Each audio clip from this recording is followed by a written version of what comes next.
My name is Christy Busby, and you are about to listen to the next episode of my podcast called F.A.T.E, From Atheism to Enlightenment. So come on in, join me. We're going to talk about it all, from atheism to enlightenment. Alrighty, guys, here we go. Get ready, and welcome to your F.A.T.E. Welcome, everyone, to the next episode of F.A.T.E. How's everybody doing out there?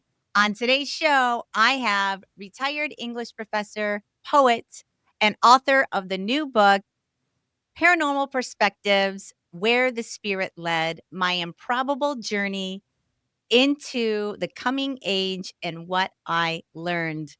Ladies and gentlemen, this is going to be one for the books. Brad Burkholder, welcome to your F.A.T.E, my friend. How you doing today? Hi. Nice to talk to you, and thank you for having me.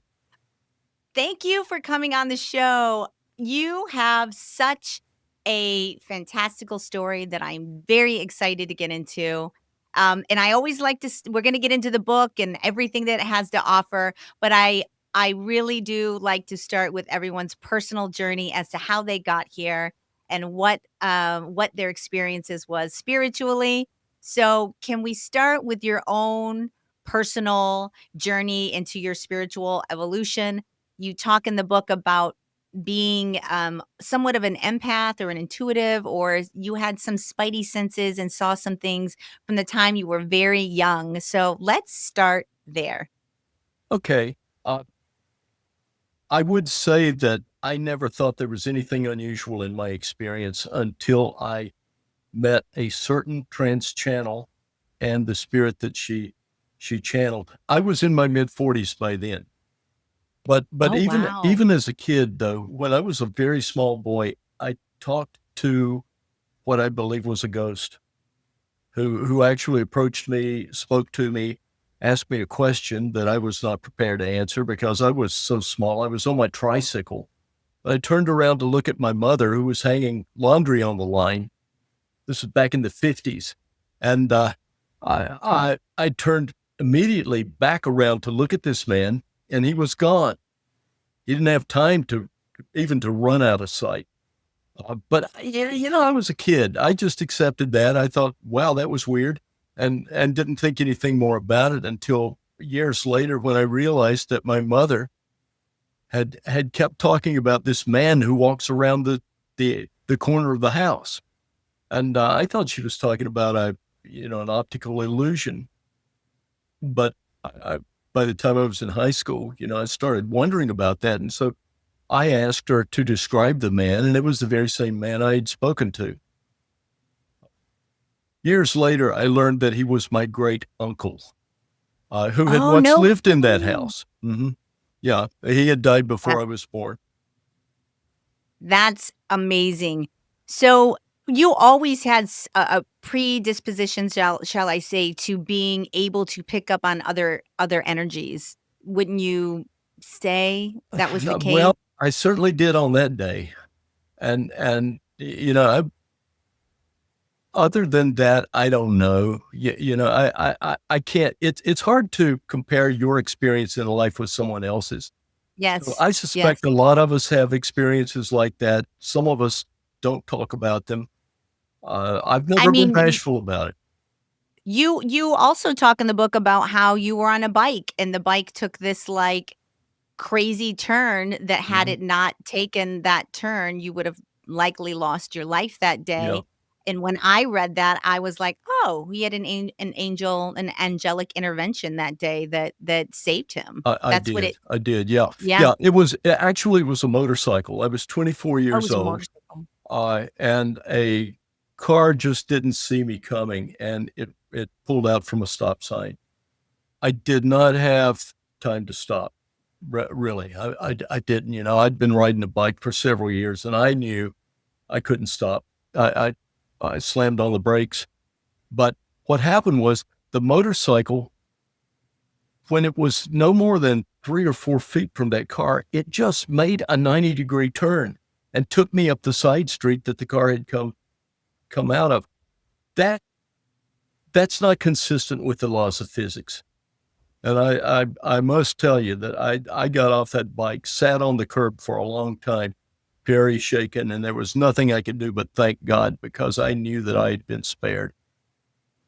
100%. I've done a fair bit of shows now, and I can't tell you how many times, um, I've talked to people that have had very similar situations where their lives have been saved, altered, somebody came along at the precise time, or they would have died if it wouldn't have happened, and it goes back to the premise that I have heard from several people that are very into the spiritual world that say, "Nobody dies until you're supposed to die." Right. And you were not supposed to die that day, so you needed a little help Yeah.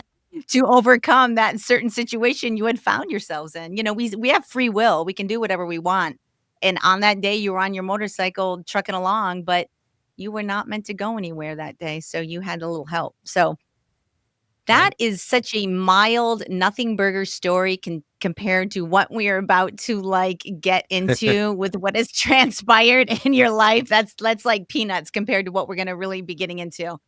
Now, I love a good channel story. Part of the reason that I ended up becoming so intrigued with spirituality and energy and multidimensional and the whole gamut is because when I first started burgeoning into my spiritual awakening, I started listening to channelers and what they had and what they were, who they were channeling. I read like Seth Speaks, and Hmm. there Hmm. was some stuff on Gaia about, and it really, really broadened my horizons. And I will admit fully that when I first started watching somebody channel, I was super pessimistic, not open to it, thought it was a hoax, if you will.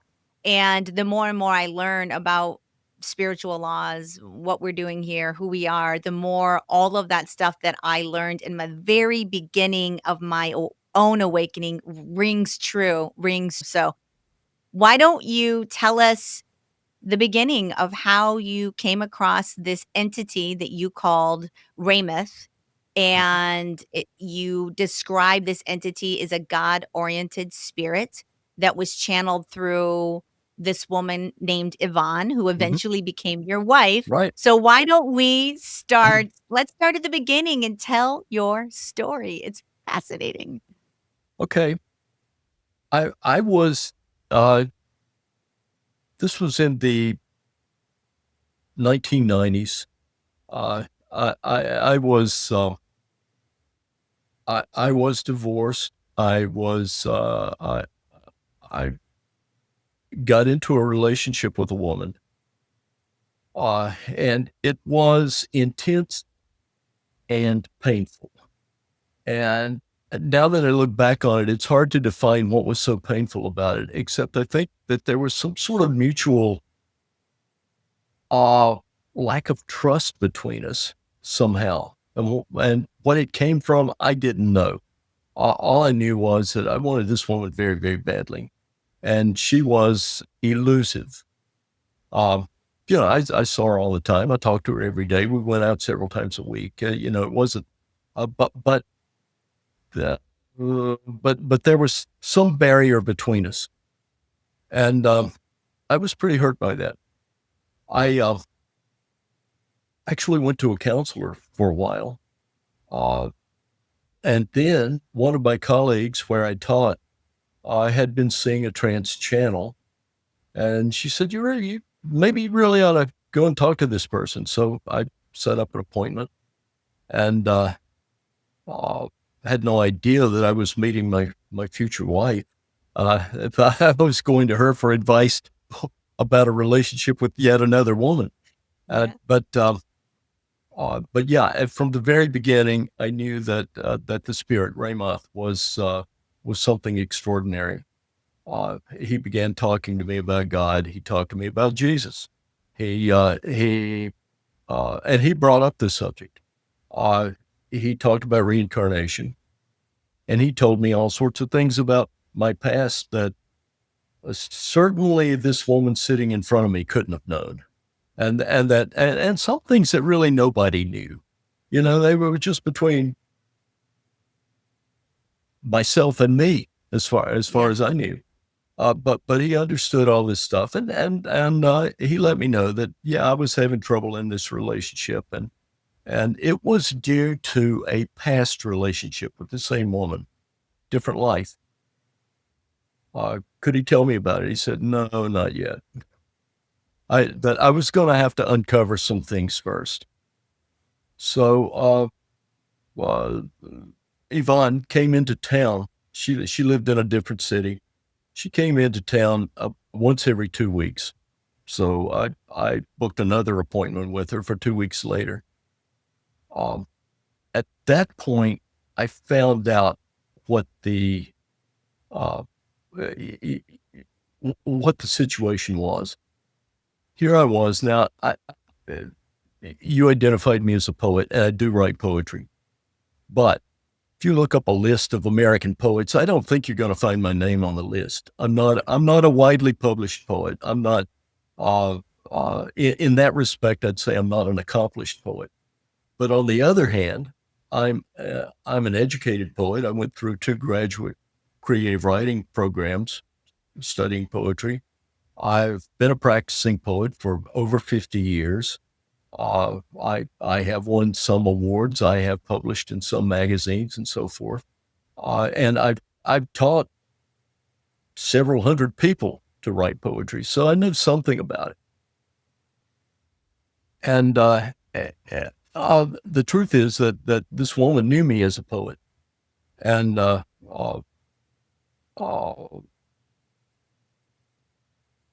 anyway, I found out that I was a reincarnated poet who had had a relationship with this same woman in a different life. That relationship had been troubling in precisely the same way that my current relationship with her was troubling. He had the same complaints about her. And uh, Suddenly I knew who he was talking about. And it turned out to be a poet who is remembered, um, not famous like Abraham Lincoln is famous or anything like that, but a poet who's, who is sometimes imposed upon high school students and college students. Um, and and I was aware of him. Not only that, but he was one of my 3 favorite poets.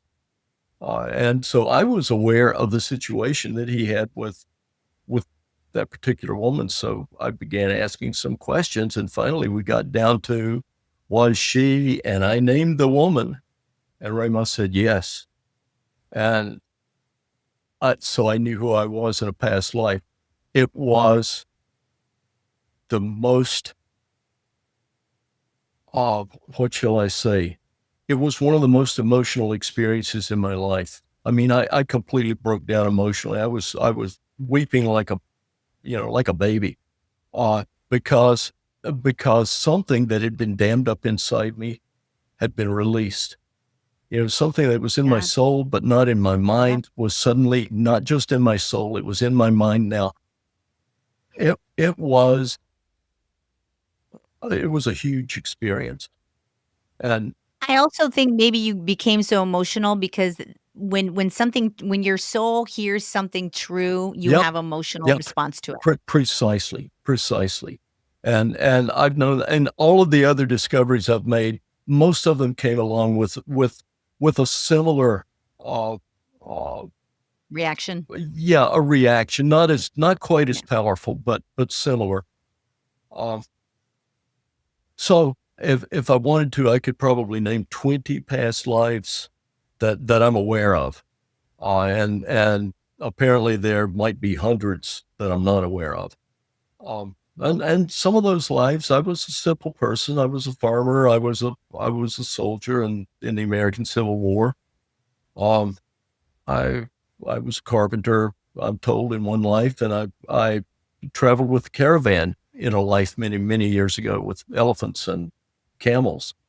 Um, but I've been a writer in many lives. Yeah. I've been a warrior in quite a few. Uh, I think it's better to be a writer. Um, Right. You tend to die in bed. That can be well, you were part, getting it's such a layered, complicated, fascinating life that you have led with your own awakening of understanding who you are and how many lives you have really led and how you keep on coming back here to resolve personal issues and problems with the same soul family. I, Mhm. I I talk a lot about this show, like about reincarnation, and I have people on that are very they have a better understanding than I do of what our lives are and how we do come down here to learn, to grow, to expand, and to become more godlike, really, to really start Absolutely. to elevate our Right. consciousness. Exactly.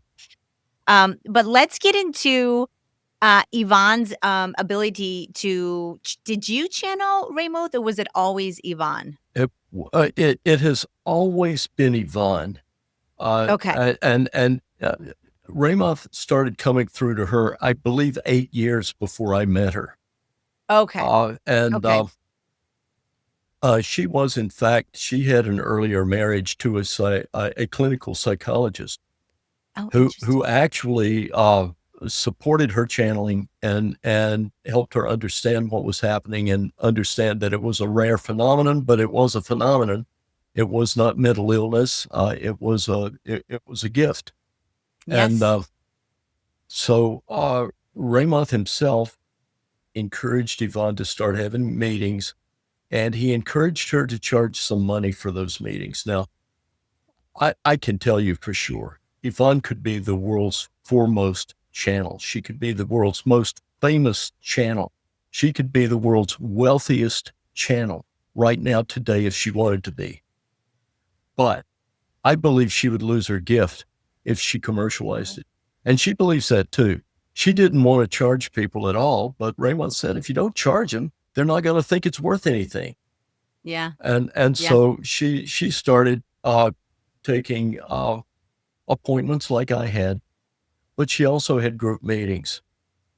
And it was in some of those group meetings that I met uh, the three other people who, along with Yvonne and myself, later went to England on sort of you could call it a spiritual journey. You could call it a vision Yeah. quest because Yes. honestly, that's what it was.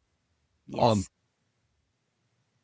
Yes. but I really think that the reason my motorcycle changed direction underneath me that day and kept me alive was this book. Yeah. That Yeah. was in my future. The the Yep. the reason that I understood early on that I was going to write, it led to this book. And probably that's why, even though I've written poetry diligently all my life, I never really cared about publishing, because if I had a publishing career to worry about, I couldn't write where the spirit led, Yeah. because Yeah. I Yeah. would lose part of my public because of that. Yeah. But I do think that I'm the luckiest poet on the face of the earth. I'm one of the luckiest men on the face of the earth because of Yes. the experience that I've had. Now, in 2023, Yvonne told me that our time together was up, and we went our separate ways.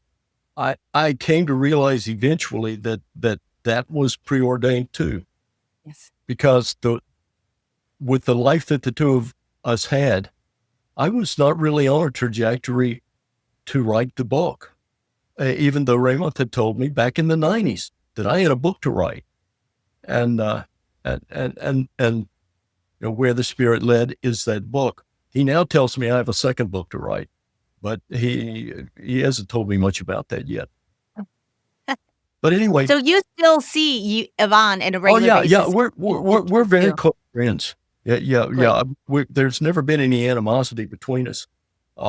We just ceased being a couple, and I believe that was arranged in the same way Yeah. that so many other things in my life. have been arranged, and so because of it, I've decided to be a grown up about it, Yeah. and accept it as one of those things that was meant to be. And um, you know, And if another girl comes along, I'd be overjoyed. You know, I don't want to go into old age alone, but if that's, sure. you know, I'm not out, I'm not on dating sites.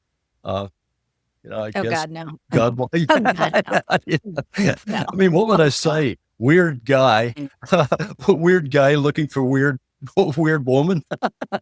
You would definitely need to have somebody who is living in the spiritual Yeah, community yeah, anyways for them to even align with your belief system at all, yeah, for you sure. know? Yeah, Like, I do want to round back and just talk a little bit about some of the tidbits that Raymoth had said in the book that I felt were worthy of repeating on the show. right. He's And Here's yeah, go ahead. that's what the book is really about. The book is not really Yes. about my story. It only covers really about a couple years of my life for the most part, and um, and only the those aspects of my life that are really relevant to what I've learned. And you know, this book is really about Raymoth. It's his message to the world. Yeah. Yeah, yeah. So let's a few of the pieces that I picked out that resonated with me that I was like, this should be said out loud many, many times over and over again. So he says, um, humanity is in a destructive pattern, that there's a cycle of despair, war, and we are playing out these patterns due to our lack of evolution and reliving old patterns due to our unconsciousness. I think that is true, beyond tenfold. Humans throughout history were just on this cycle of um war taking people over. We're barbaric to it. We're a very barbaric, war-loving, violent species. We are so unevolved in Hmm. our way of Yeah. treating each other, of seeing each other. It's when I was young, I felt like there was going to be a time where we would get beyond war, where we would go beyond, we would transcend these barbaric ways that we had always been throughout our previous history, and it's completely come back full circle. We're, like, drumming the beat for wars, and the unrest in the world has never been worse since I've been around. But, another thing he said was, he could only see humanity's future out 2 years because of the universal law of free will, that you can change your pattern based on your what you think, what you say, what you're speaking into the world. It causes ripple effects, and it really rang true that everything is connected. We are a global consciousness, and what you're putting into that global consciousness will dictate the reality in which you're living in. That's what it supported for Hmm. me when Hmm. I heard that. Yeah. Another thing Raymond says, Raymoth, it's Raymoth, right? Raymoth. Yeah. Raymoth. Yeah. He says, the purpose of our lives is to grow, change, and evolve by learning lessons and acting upon them, Hmm. to evolve our souls and to become more godlike. I Hmm. completely aligns with what I've learned. And this was super, needs to be said like 800 million times Yeah. again. Yeah. He said, the puzzling human idea of having more than enough is somehow better here than having just enough. So I That see. this level of greed that is in our human consciousness that we don't pay attention to is leading to most of the wars and almost all of the negative behavior that we see in this 3D Hmm. um, world. Hmm. And I really can't stress that enough. It is weird that we do have this overall consensus within humanity that somehow having more than you'll ever need is somehow better than just having enough, Yeah. you know? Yeah. It's a novel idea, but hey, humans, you should get on the train and like start adopting that whole premise, because that is going to lead to uh much more of an egalitarian way to live on this planet, in my opinion. Hmm. Hmm. Yeah, you know? very true. And the mother of all sins is greed. Yeah. If we didn't have greed, uh, what would be the impetus to murder someone? Yeah. What would be, I mean, what would be the impetus to lie to someone? Almost all things that we consider sins can be traced back to greed. Yeah. Yeah. And of Yeah. course, greed will always, eventually, it will lead to economic imbalances, which is really what's wrong with the world today. So Yes. few people control so much of the world's very finite wealth. Yeah. And Yes. when you have that imbalance, then all things are wrong. And Yeah. that's spelled all the way to heaven. Yep. Yep. 100%. There's one other quote in here that I just wanna, like, get out while I can, but it had something to do with the fact that, what's wrong with the world is that there is a lack of spirituality when it comes to our economics, when it comes to our government, when it comes to our education system, in all oh, here it is. It is the lack of spirituality that makes science, religion, economics, and politics so deadly today. I, Like, I mean, yeah. that to me was like, yes, an obvious true. I think if we had more discussions about reincarnation and how we're coming here to live and learn and grow, and less about this like crazy economic Mhm. system that's forced upon us that doesn't allow us to go beyond who we really are, you know? Yeah. It's the programming. All right, so let's we're going to jump all over the place, guys. There's a lot of information to cover here. So we're going to dance in all kinds of directions. So let's keep up. Okay. But All right. can we talk about this for a moment? I Yes. mean, Yes. you've opened such a wonderful uh, avenue of thought. The world is moving toward a flashpoint, Yeah. after which it's going to get better. This is Yeah. something that Raymoth has, I mean, he stressed it from the very beginning. Something that what many people call the second coming is upon us. It's about Yeah. to happen. It may be happening today. And it's tied in not with God, obviously, but also with astrology and things like that, because astrology is it's real. Yeah. It is one of the ways that the universe works, and we're coming upon a new cycle, Yeah. moving from the Piscean age to the Aquarian age.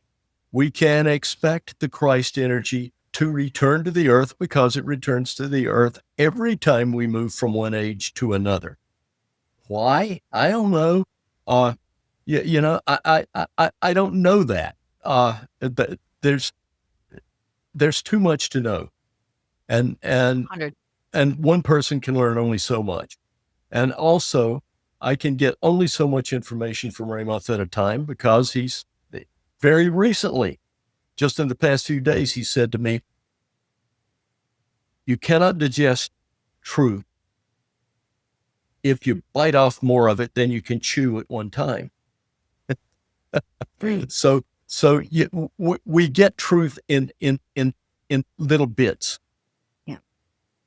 Okay, the great spiritual leaders of the past, whether we're talking about Buddha, Muhammad, Jesus, Moses, um, the, they brought up what was appropriate at the time. They brought the appropriate truth from God to man. What Raymoth told me, uh, oh, when I was in the process of writing Where the Spirit Led, there was a chapter in which I wanted to deal with the Ten Commandments. And he said, okay, Moses got the Ten Commandments. They were inspired. He got it from God. Uh, they were very prescriptive. Thou shalt not do this and thou shalt not do that. He said that was because at that time, the people Moses was leading really didn't understand ethics. They didn't embrace morality because they didn't know what it was. That they were not spiritually. evolved. Another word for that is enlightened. Maybe that's a better word to use. They weren't spiritually enlightened. So they had to be told how to behave. When you have a young child, you have to give that child rules. You can't explain the reasoning behind the rules until the child is able to understand the rules. Now, when Jesus stood on the Mount of Olives and he said two things, he said, love God, which maybe it's hard to love something as abstract as God, but respect God. Understand that God is your maker and God is what you answer to. So work for God and love your neighbors. Take care of the other people. Why? Because they're worth as much as you're worth. They're a part of I God the mean, same as you are. And when Jesus said those two things, he made the 10 Commandments not irrelevant, but was sort of obsolete. Because what yeah, he was saying is, this is why you're good to each other. This is why you respect God. yeah. Now he's going to I come mean, back and he's going to say something that makes even more sense to us, because hopefully we've moved on a little bit in the past 2,000 years. I don't know. I feel like we're regressing. I don't know. It feels awfully, Right now we are, but like we're going, it just appears that way because yeah. let's in the book I mentioned another book written more than 100 years ago by a man named Levi Dowling. It's called The Aquarian Gospel of Jesus the Christ. I was going to ask you that next. It was a Yep. channeled book. Yep. Uh, okay, right on the coattails of Levi and his book came Edgar Casey. Now, Edgar Casey talked about his own past lives, but he didn't say much about them. I have a feeling he knew something that he didn't tell. A Uh, hundred. I know this much from Raymoth, that once upon a time, uh, Edgar Casey was the gatekeeper at Troy during the time of the Trojan War. Um, Unfortunately, he opened the gate and he let the Trojan horse through. But at the time of Christ, Edgar Casey was there too. He was. Now, Raymoth has told me this. He was the Apostle John. He came back in the 20th century. Why? Why did Levi write a book in the early 20th century? Because he was setting the stage for the coming time. And And we are in the age of Aquarius. we are in the age of Aquarius. And you know, if you don't believe in reincarnation, don't take my word for it. All I am is an English teacher. Uh, look at the books written by Brian Weiss. The Yeah. the most famous of them, and the one to start with, is Many Lives, Many Masters. This was a man. He was of Jewish background, but he was an agnostic until he regressed. He used a hypnotic regression on a client who suddenly started talking about past lives, and then he kept up that study with other patients and other subjects, and he became he not only became a believer in reincarnation, but he became a follower of Jesus, Yeah. and Yeah. learned that in a past life he himself had had an interaction with Jesus.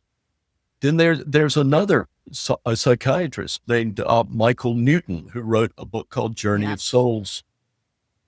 Michael Newton regressed people to the period of time in between their lives and found out what goes on in between their lives. Yep. Now, honestly, um, he had patient after patient who described a place that the newly dead go to, which is kind of like an airport or something, where many people come together and then they go off to many different destinations. Yes. You know something? I've been there in my dreams. We go out Well, of tell. body when we're asleep. It's a Yes, we place, do. it's like what it reminded me of was a big train station. And all these people were passing through, and I was aware that they were dead. and that I was not dead. I was merely out of body, and I was sort of helping them find their way. And Raymoth said, "Well, when you die, you'll be there again." Yeah. uh, I mean, one of the things that really has just left my, body completely is any fear of death. yeah, Like, I yeah, yeah. absolutely know, that I have been here before, that I will be here again, that death is a transition, it's not an Mhm. ending, it's nothing to be fearful of, that most everything is conscious. I'm conscious, the tree's conscious, animals are conscious, everything is consciousness, and that God is that source of consciousness. We all are sparks of the Right. divine. We all have God within. We all are connected. We, we are all another version of ourself out there playing this role. We go back to God, we come from God. We're here to learn, grow, expand, and learn to evolve our souls to become more godlike. And Mhm. it has allowed me to let go. I was an atheist. So like I didn't have any of this beliefs. I was like, if I couldn't see it, touch it, taste it, smell it, it didn't exist. I didn't want Mhm. to hear about it. I Right. was science. I needed facts. And then I had a health crisis, and it kinda spun me out into another trajectory in my life, which now that I understand more about what life is, I was supposed to get sick. I was supposed to awaken in this lifetime, and I even think I'm supposed to be doing this podcast right I'm now. sure you are. The idea that it's just taken on a life its own so fast without me doing much is kinda weird to me, like, this must be universal helping me along in this journey, like, Right. Right. but it is really, the more and more I learn about how truly magical, mystical, and, unaware we are of what our lives truly are, and that part of the goal of this whole show is to you can't awaken everybody, not everyone's going to awaken, but you can start pecking at the door for somebody to start their own journey of discovery. And I'm not, out here to bash religion or bash whoever, whatever you believe, it's your journey, man. It's your journey. But I do want to say, what about this? And what do you think about Mhm. that? And have you ever thought about this? And, to just allow people to start expanding their thought beyond this mainstream programmed idea of what and who we are, which is completely and totally false. We are so much more capable, and we are able to co-create the world that we're living in.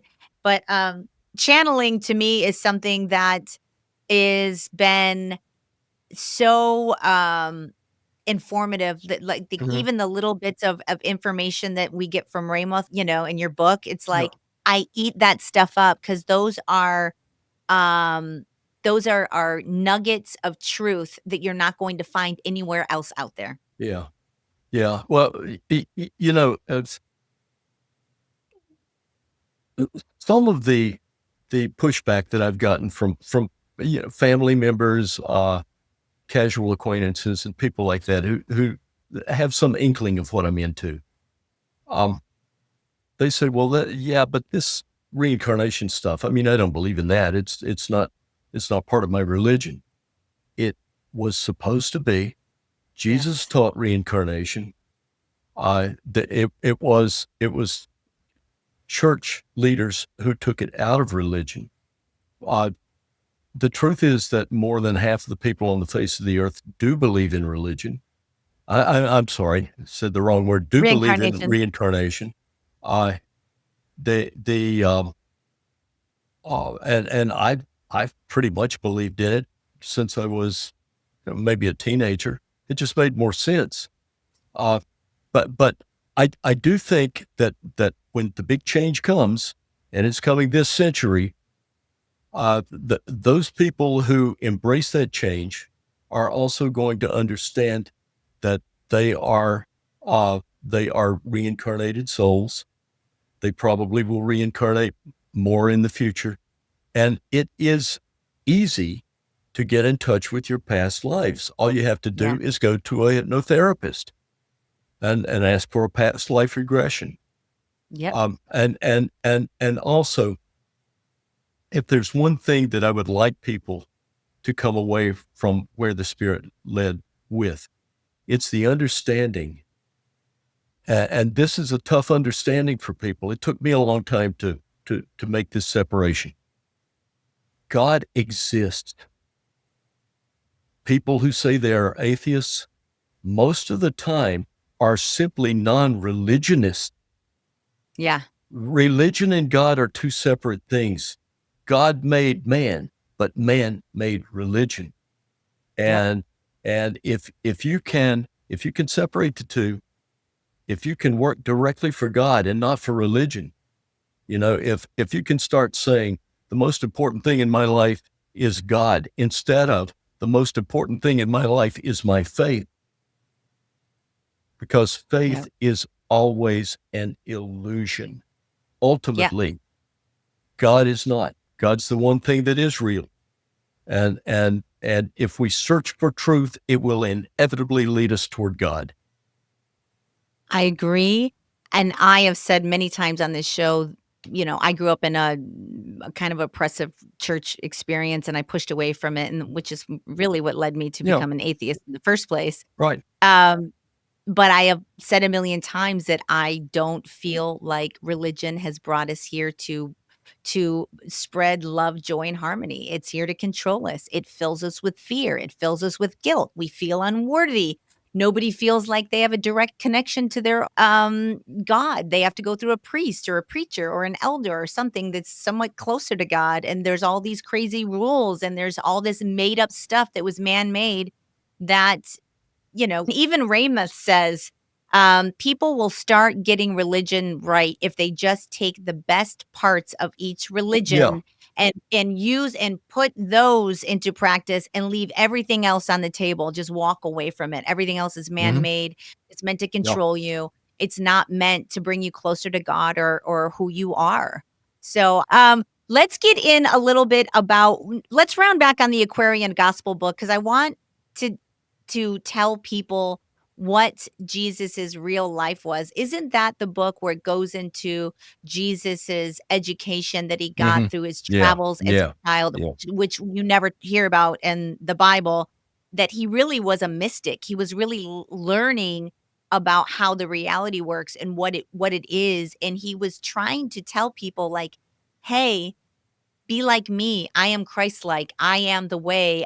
I can do this, so can you. You just have to learn what and who you are." At least that was my takeaway from when I hear about this book and what's in it, but why don't you tell us? Yeah. Yeah. I would agree with that. He was a highly educated man. In fact, so was John the Baptist, his cousin. Uh, Yeah. Someone who I think probably ought to be looked at more closely. Uh, and I think people who have access to channels, good channels, should start asking questions about, about biblical characters, about historical characters, about some of the things they'll learn are very surprising. Now, I've also I've been told that, well, according to my pastor or my minister or, my preacher, uh, these channel spirits are all demons. Okay. Okay. I know. Go to, there's the Gospel of John in the New Testament, but farther over in the New Testament, there are two letters written by John.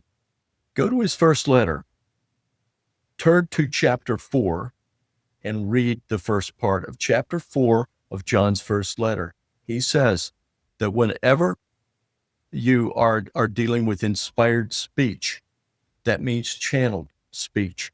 When someone gives up his or her uh, uh, mind to allow a spirit to come through and speak, there's just one simple question to ask. If you ask, if you say, "Do you represent God and do you believe in Jesus and did he actually walk the earth?" A God-oriented spirit will say yes, but a demon cannot say yes to that question. We'll talk around it. We'll gaslight, and if that happens, don't deal with that channel. Don't deal with that spirit. End the session. Go away, and Yeah. surround yourself with light because you've been Yep. close to something evil. Well, Pe ask that question. If you go to Yeah. a channel, ask that question. And if you don't get the right answer, you've lost your money. Don't spend Yeah. any more time there. Just say, excuse me, I've got to go. Uh, You have had some experience with the darker side. I mean, at the end of the day, it's duality. You can't have light without dark. So if there's light, there's going to be dark. And you do speak in the book about dealing with darker energies, Satan, things like that. Why don't you talk a little bit about what you've learned dealing with entities that are of darker yeah. vibrational, Satan, evil, whatever Yeah. you wanna call Yeah. that Yeah. world, that I'm always much more enthusiastic about talking about things that are of of the light course. than things that are of the dark. Although I recognize that people are very curious about. Um, Here's what I would say. I think for our experience on Earth, yeah, there probably has to be at least a little dark, because otherwise we don't discern. And if we are not discerning, we're not being students. And if we're not being students, we're not progressing. Our souls are not evolving back toward God. Yeah. But where God is, I hope there's no darkness. Well, God is light. That's, I mean, isn't yeah, that what right, God is? right, right. God So is light. I hope that in our futures, there's no darkness left. So when you say you have to have dark along with the light, I think that's a fact of life on Earth. It might I not be mean, true yes, everywhere in the universe. 100%. Here in this 3D plane, we live in duality. Hmm. Left, right, up, down, black, white, good, bad. There's duality, duality, duality, and everywhere in every crevice of our life here on this human plane. That's what I was referring to. And you Yeah. really can't have light without dark here. Like there's even within us, everyone talks about doing shadow work. You have your darker tendencies. Everybody has these within them. We're not perfect, all light all the time, individuals. We have all of us have dark within. It is the choice that you make on a daily basis of who you're going to let come forth, your light or your dark, Hmm. as to what kind of person you're going to be. But I Right. certainly, along with everybody else, have my shadow, Hmm. it's Yeah. called doing shadow work for a reason. Everyone has a shadow and it's there for a purpose. But part of that is we live in a duality, system here on this Hmm. plane. At Right. least that's what I've gathered. Yeah. I'm Yeah. learning, Yeah. I but, think you're right. I think you're right you about know, that. And I think there are people who have probably, you know, in an earthly life have probably evolved beyond that shadow. yeah, In other words, they have completed their shadow work, that's right. and maybe those people don't have to come back here. Maybe they get to go to a better school, a Yes, school of higher education, yes. somewhere else, maybe a different planet, maybe a different solar system, maybe a different universe. I don't know. Speaking of evil, Raymoth says that evil is equated with being ignorant and unevolved. It's an unevolved soul or a unevolved consciousness that it all evil people are immature or unevolved is what the book said about evil, and I Yeah, thought that was yeah. something to highlight. Yeah, Like yeah, yeah. okay, Well, yeah, yeah, yeah. Maturity is something to really strive for hmm in life, and the way to become mature is to cease self victimizing. Raymoth also talks about students and victims, students of life and victims of life, and he says that basically you can lump people into one category or the other, although there's in everybody's life there's going to be some overlapping, because nobody is a student 100% of the time. I suppose it might be possible to be a victim 100% of the time, uh, but the path for self awareness or enlightenment or the evolution of the soul, which these are all just different terms for the same thing. Yeah.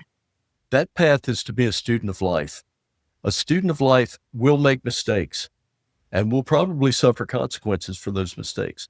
But if that student of life analyzes the mistake, analyzes his own actions, analyzes his own reasons, and then can avoid making that same mistake in the future, he has evolved. Yes.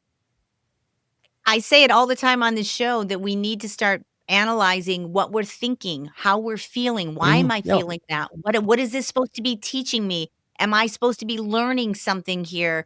We seem to just unconsciously react to whatever stimuli it is, whether it be our phone, the TV, traffic, whatever, without actually truly being aware and awake in the present moment. And that is something that I do on a daily basis now is I try to live in the moment that I am currently. I'm not living exactly. in the back anymore.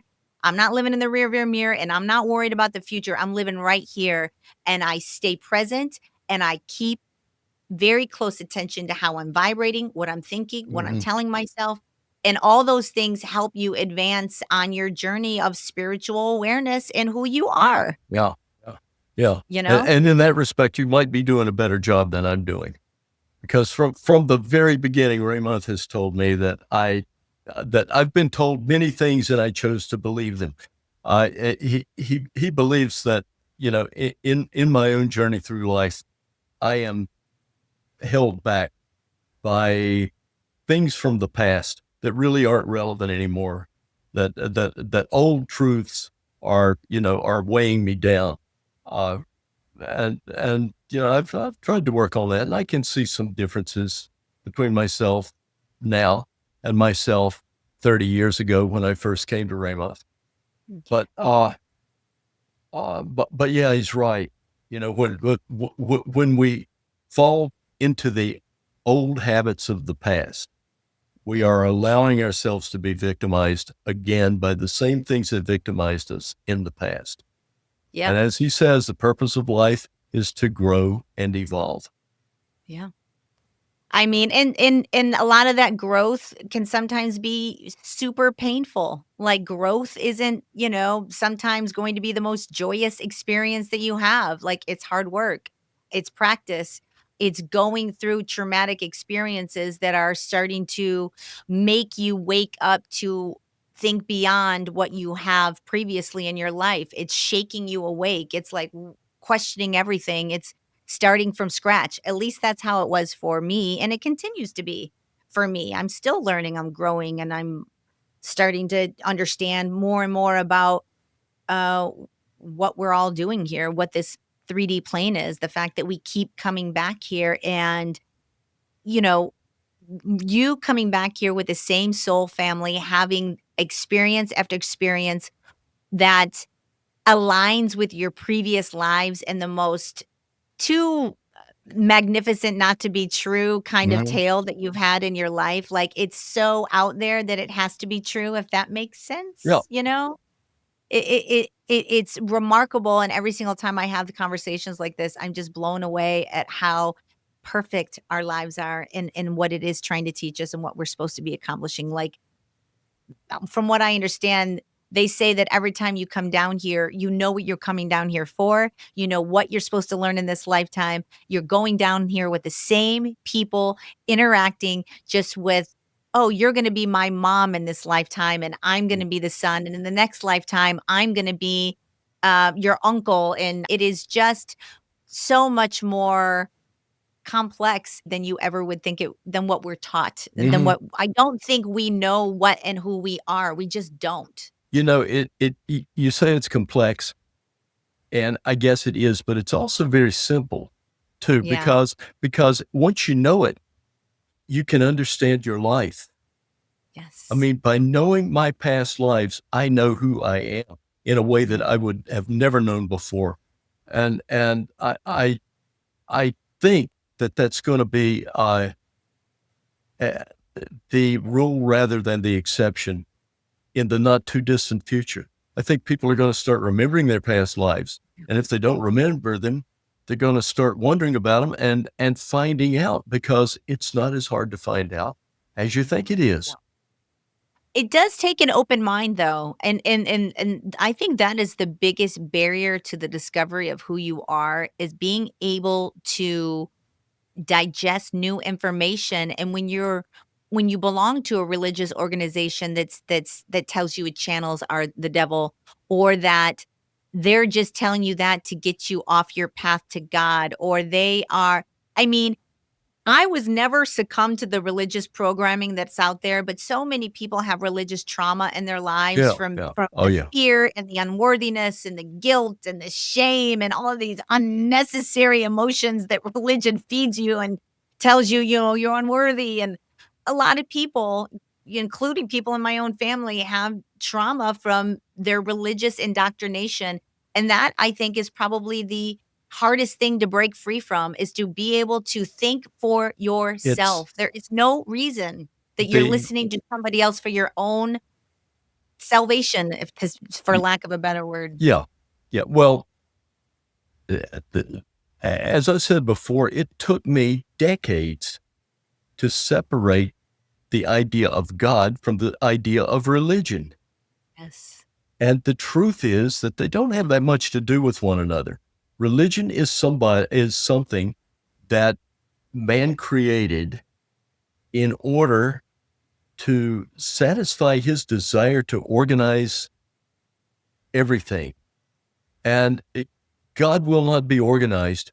God is bigger than we are. We can't understand everything about God. And to try to reduce him to religious dogma Yeah. will fail.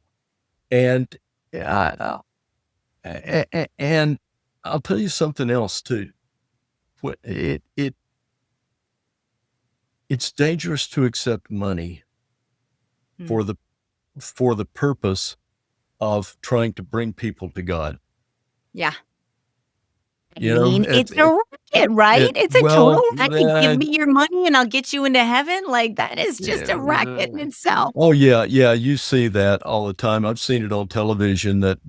I saw one. You know, one evangelist said that when you send $1,500, that seems to be the tipping point, and miracles will follow. You can't buy God. You can't buy him. He's not greedy. No, he's not interested. That's, I mean, that is like the whole money racket game here on this planet is just a racket in itself. That's a whole nother podcast. Yeah, Our financial system is just a joke and in a system of slavery, if you get it down yeah, to the yeah, nitty-gritty, yeah, where two people are benefiting and everybody else is just yeah, getting yeah. completely just raked over the coals Right. at every turn. Um, let's talk a little bit about there's so much there's so much.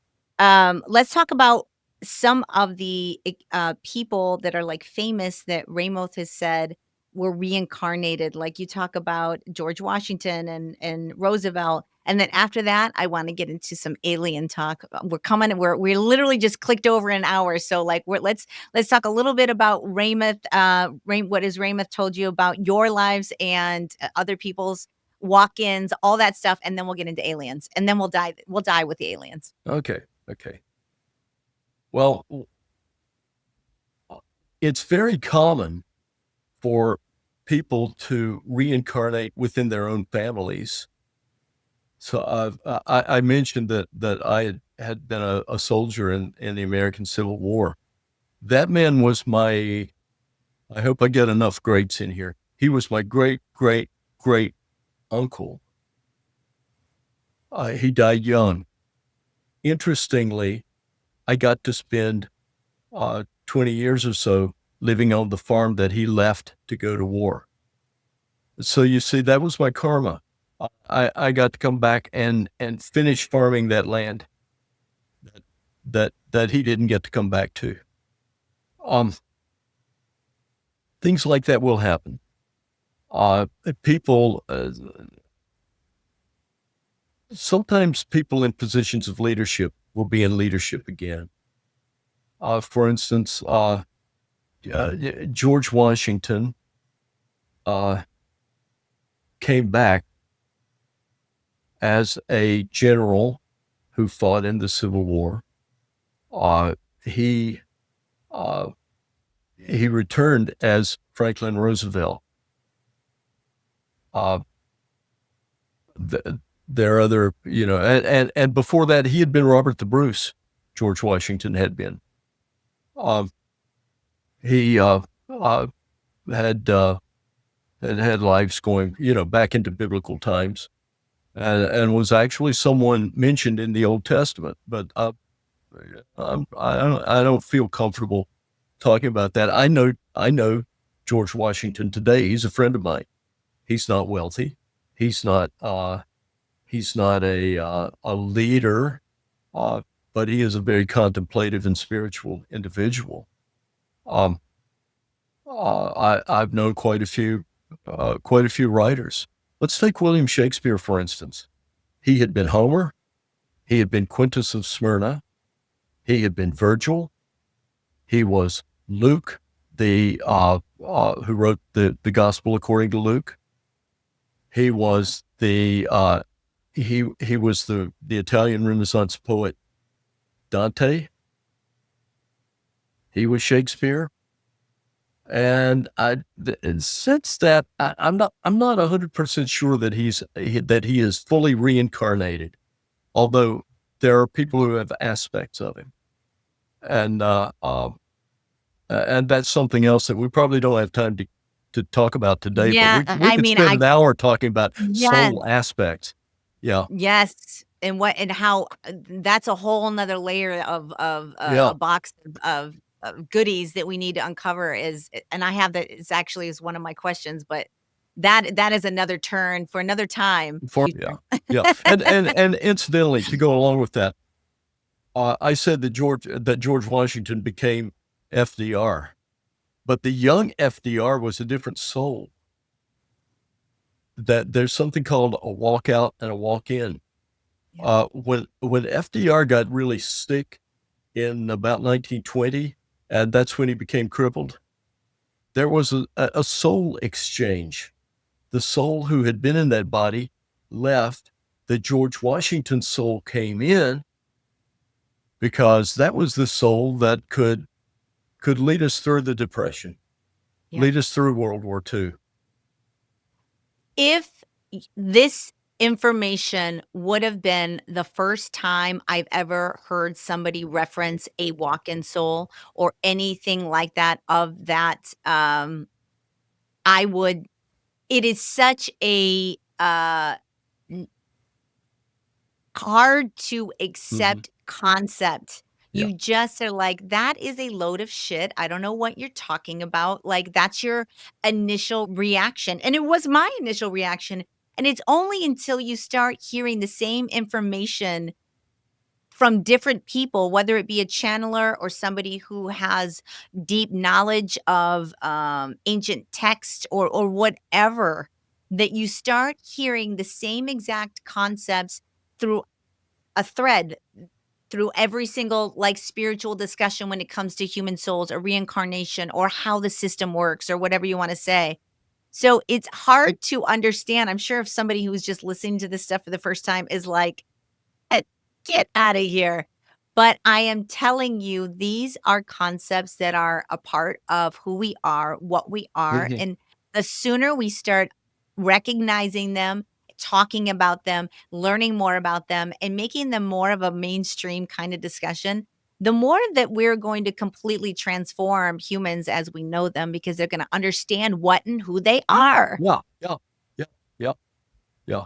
Mhm. It's just this is what excites me about this show is the new information that I gather that gives me insight about what we're doing here because quite frankly, nothing else that I have ever been told ever made sense to me. I mean, Exactly. Yeah, it same just here. didn't, Mhm, you same here. know? I for the longest time thought Earth was a bit of a petri dish and it like supported life and things grew up and died and went back to Earth and it was like this just cycle of life. And in a lot of ways it is, but there's so many more layers to that story. Truth is stranger than fiction in when it comes to the nature of reality and what and who we are, in my opinion. Um, let's dance. I'm kind of switching gears and I feel like we need to get into alien land. You talk about aliens in your book. I 100% think that within the next couple of years, we are going to have full contact. I'm not afraid of it. I feel there's malevolent and benevolent species of aliens out there, just like there's malevolent and benevolent humans out there. Yeah, And, yeah, it's just yeah. like good and bad kids, it runs the gamut. You can't be fearful of something, but there's a lot of fear being generated by people that are unaware of the nature of reality and that they are literally fellow species that we're just the dum-dums that don't know about them. They've known about us for a millennia. But can you talk about your experience, what you know, what the Palladians are, what the Greys are, the plots that was thwarted by you, all of it. I want to hear all of it. Yeah. Okay. Okay. But to put it simply, Pleiadians are good. They are creatures of God. They know they are. They're more evolved than we are. They are on our side. They're like our big brothers in the universe. Um, Pleiadians are good. The Greys were not good. I don't think they're present anymore. You're not Uh, the first person to tell me that either. This you're w- like the 3rd person that said they've been banished from the earth realm. uh-huh. Yeah, and that happened in the year 2000. As a matter of fact, it happened on the 18th of April, Wow. the night of a full moon. I think it was April, maybe it was May, but it happened then, and Raymoth put together a group of people. I was a member, Yvonne was a member, and three other people who are mentioned in Where the Spirit Led. Uh, we we were involved in dealing with not the Pleiadians, but the Zetas, the Greys. There were other groups as well, about a dozen other groups. I think they were doing the same thing. They're scattered across the globe, and we happen to be at places where a bunch of ley lines intersected. That's something I don't know much about. I just know that's the case of it. I do know that in the United States there was a group in Florida, there was a group in Arizona, there was a group in Mexico, Yucatan Peninsula. There was a group in South America near the border of Peru and Ecuador, I believe. There was a group near the pyramids in Egypt, and there was a group near Stonehenge in England. And when my group traveled to England just a few months after we did this work, I fully believe that we were having dinner at a pub out in a little village, but it was close to Stonehenge. I believe two members of that group were having dinner at a nearby table, and I'll tell you why. Because these were men about our age. We were in our 40s. These men might have been a little younger than we were. I'm not sure. One of them said to the other, and there were two women and three men in my group, and we three men looked at each other in disbelief when we heard one of the men say to the other, "I think I'm going to have to break up with my girlfriend. She's not spiritual enough." And we said, outside of the three of us, can you imagine a man breaking up with a woman for that reason? Well, it's true though. If you're not it would be I'm a divorced woman and I'm not looking. I'm not really interested in a relationship right now. I'm interested in me. So I'm just living my life. But if I ever were to meet somebody, they would have to be awake. They would have to be conscious. They would have to be understanding the They'd have to be basic. the same thing you are. Yes. Yeah. Yeah. I think I have the same t shirt. Um, yeah. Been there, done that, got the t shirt. Yeah. Yeah. Yes, yes. So, I wanna button it up with the alien conversation, we got off Okay. track, but the, um, the Palladians, good. The Greys, from what I understand, are really were here to They were here to destroy us and take over the destroy planet. humanity. Yeah, Yeah. Yeah. yeah, They didn't have any, and they didn't have souls. That they were not created by God. They were created by the people of another planet, and that civilization no longer exists. They were destroyed by their own biological, artificial intelligence. kind of like AI is going to do to Imagine, us. imagine, yeah, yeah. Except I'm more hopeful that AI is coming right now at at a time when we are changing from one cycle to another. I don't. I hope we still have modern conveniences 100 years from now, but I don't know that we will. Uh, and I hope we're thriving 100 years from now. All I know is that we'll be better off spiritually 100 years from now than we are today. Uh, Yeah. I hope that we're all economic equals 100 years from now, and that will allow us to be equals in so many other ways as well, including spiritually. Yes. I agree. I am for it. I know that there's going to be, you know, through any light that comes, sometimes you have to experience a lot of darkness before you get to that light. And Yeah. I think we're coming into a point where we're going to see a lot of dark things happen around us. But I think through that darkness, there's going to be an immense amount of light will be at the end of that. After the dark night of the soul, there is always an awakening, a rebirth, and you're always better off. Yeah. Yeah. So It's gonna be painful, you know, but it's it's painful, gonna be but better it's off. necessary. And Yeah. I don't say that glibly because I'm not looking forward to the pain either. But and I know that there are people who will suffer and there are people who will lose their lives because of it. And I don't think that's a minor thing at all. And I mean, it No. hurts my soul. It keeps me up at night. But if the future is better, then we'll be coming back to a better place in future Yeah. lives. Yeah.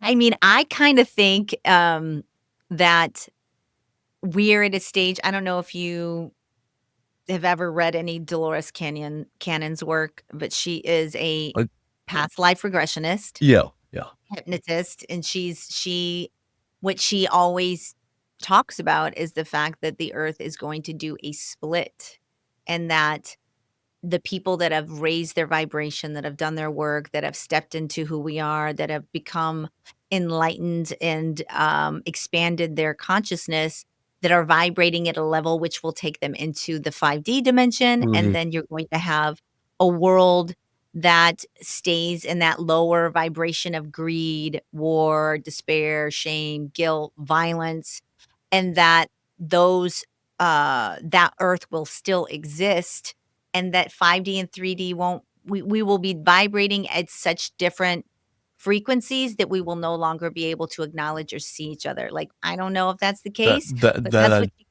on telling I everyone, think it's a strong possibility. you I've talked know? with Raymoth about dimensions, but not deeply. But he did say this. He said, "Well, when the second coming occurs, there are those who will move on, and there are those who will stay behind." Yes. Interestingly, that's the whole concept of the rapture is not biblical. I don't know where it came from, but many people believe it, and their idea is that some people will ascend, and that the sinners will be left behind.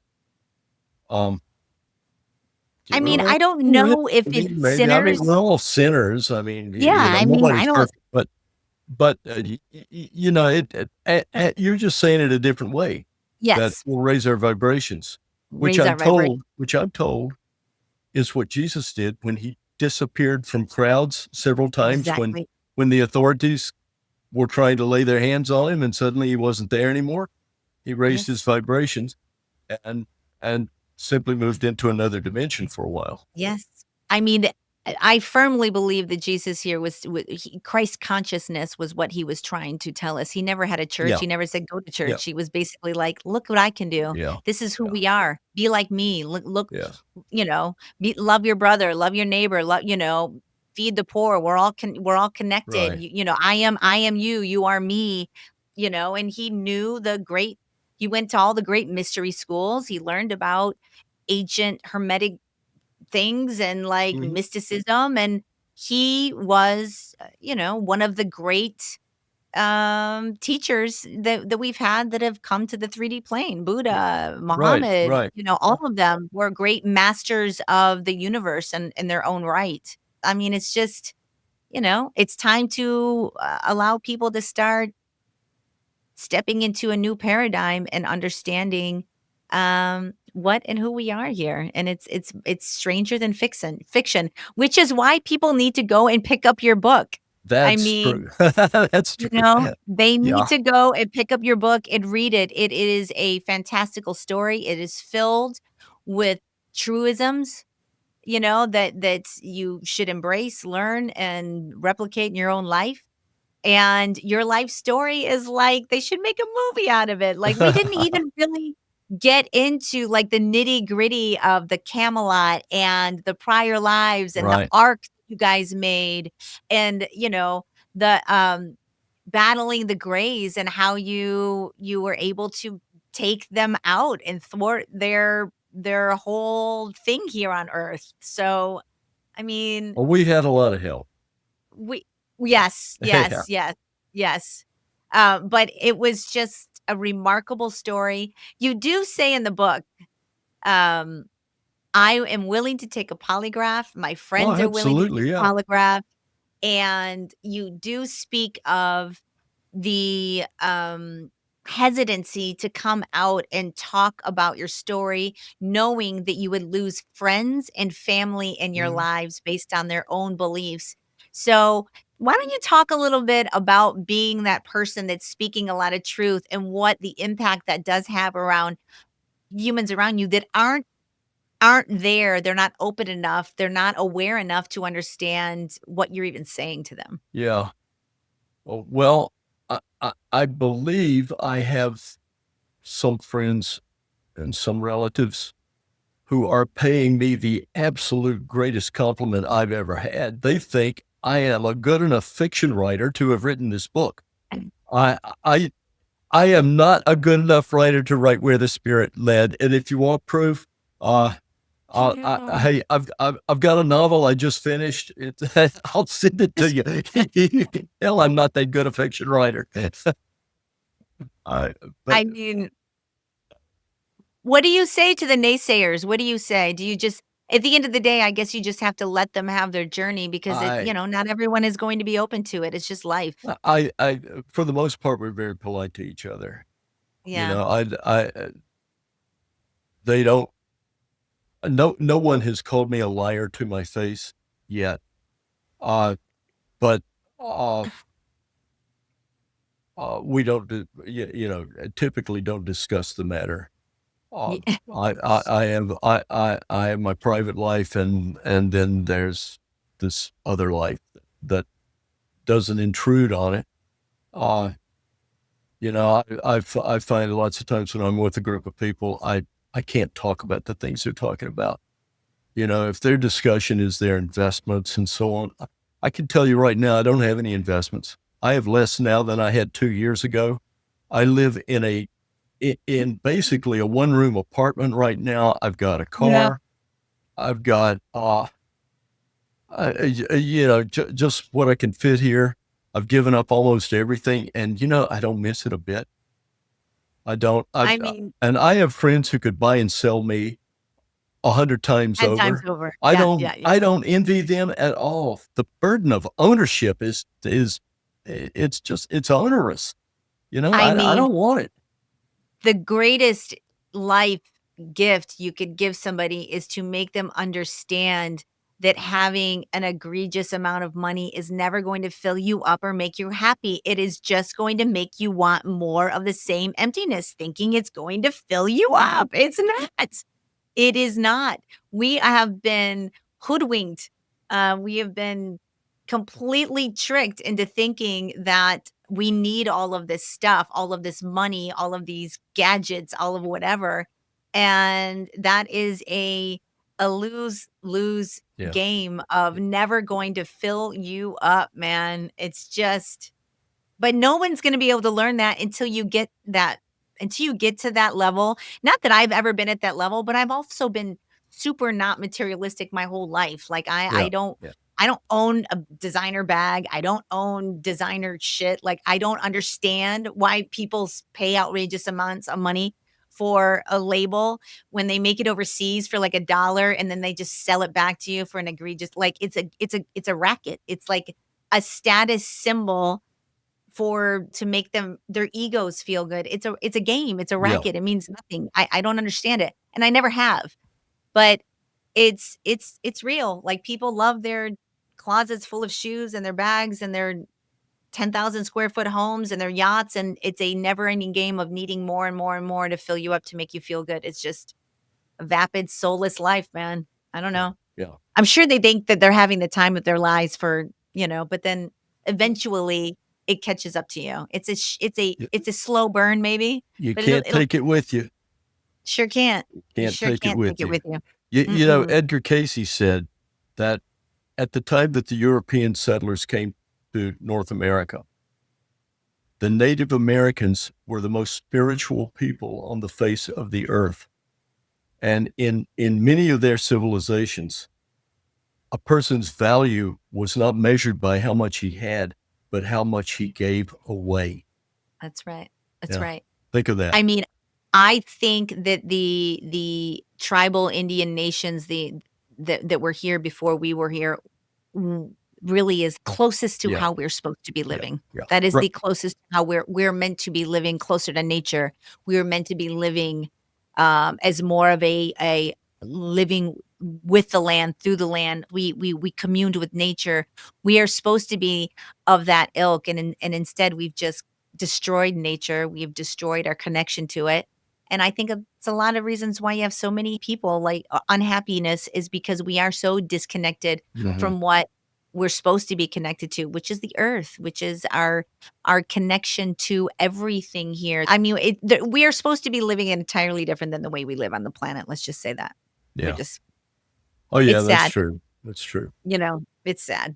But, we're coming on an hour and a half. I can't tell you enough how great it was to read your book. I'm so glad you're out there telling your story. Tell it more, tell it louder, tell it every day. And, you are a light, and I think you are meant to write this book and speak your truth. So, Well, thank you. And if I can say a few words at the end, sure. not only have I thoroughly enjoyed this, but I'd love to hear from your viewers. I have a Mhm. website, bradburkholder.com. And I'd be, I'd love to interact with people if they have questions. I'm approachable. I'm just a guy who sits here, and uh, uh, and so I would encourage people to read the Aquarian Gospel, but I'd also Yes. encourage them to read this little book. It's much shorter. Where the Yes. Spirit led, uh, and uh, um, and I would like to hear their feedback. I would like to meet Yvonne and get a session with Raymoth if it's You know, possible. uh, I would love that. I will pass that along. She's sort of retired right now, Ah, uh, yeah. and it's partly from just the fact that so many people had come to view it as a form of entertainment. Uh, Oh, I just wanna know my future and when no, I'm yeah, kidding. I'll talk to her.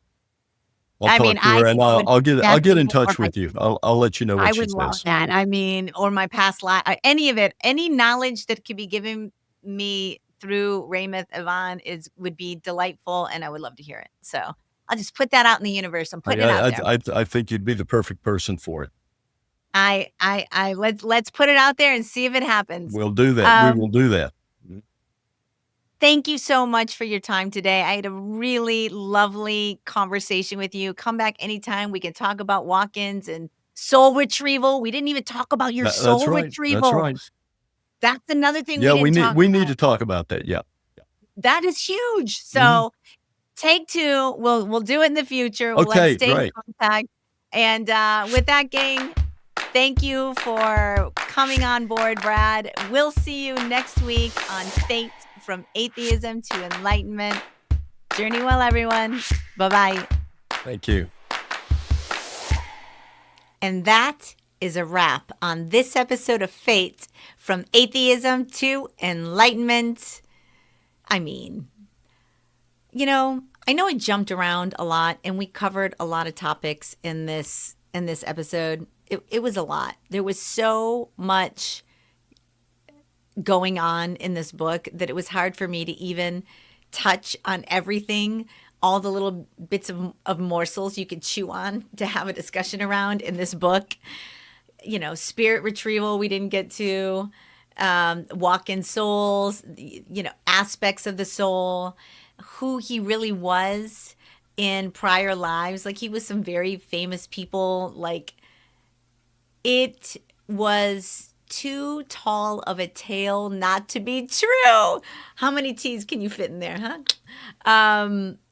It was, you could have a TV series written on this dude's life. Like, I mean, I hope that my audience is starting to get to the point where they could maybe digest a little bit of this a little bit more, that life is really this truly um remarkably crazy, like couldn't be true kind of things are happening.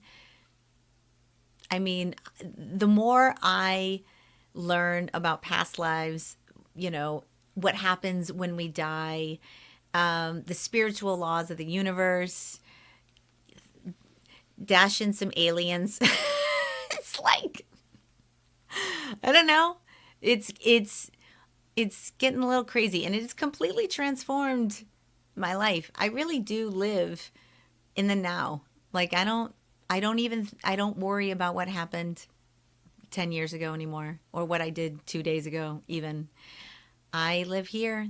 I don't live in the future. Like, I should sort of be freaking out about my career and the world of movie making, and but I think to myself, I don't know. I think I'm on a new path now, and I think I'm going to follow this path, and I think it's going to bring only my highest and greatest good, and I think that my thoughts and my words and my speech is going to create my future, and I feel like my best days are ahead of me. I do. I really do. My best is ahead of me.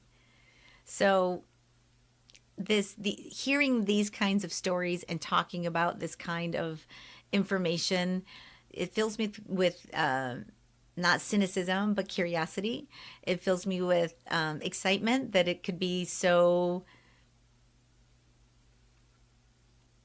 magical, that could be, that life is truly stranger than fiction, that um, we are energetic beings of light that are here in some sort of, I don't know, earth school, I guess, in a way, and that we are kind of in a cycle of war, despair, greed. We keep doing, like, we can't seem to like get it together as a planet and understand that violence and um, gluttony and greed is not the way to go. Like, men, no offense, men, but you have been running things way too long. Like, we need some feminine, divine to come to light and bring more of a empathetic, compassionate way of looking at life and how it should be lived and what we're doing. And it's not about having a big dick or whatever. Sorry. So, all right. His book, amazing. Read it, open your mind. Lots of tidbits to learn about. And also, if you can hear my dog barking, it's because my mom just pulled up. Sorry. Sorry about that. Oh, and finally, Brad and I talked after the show, and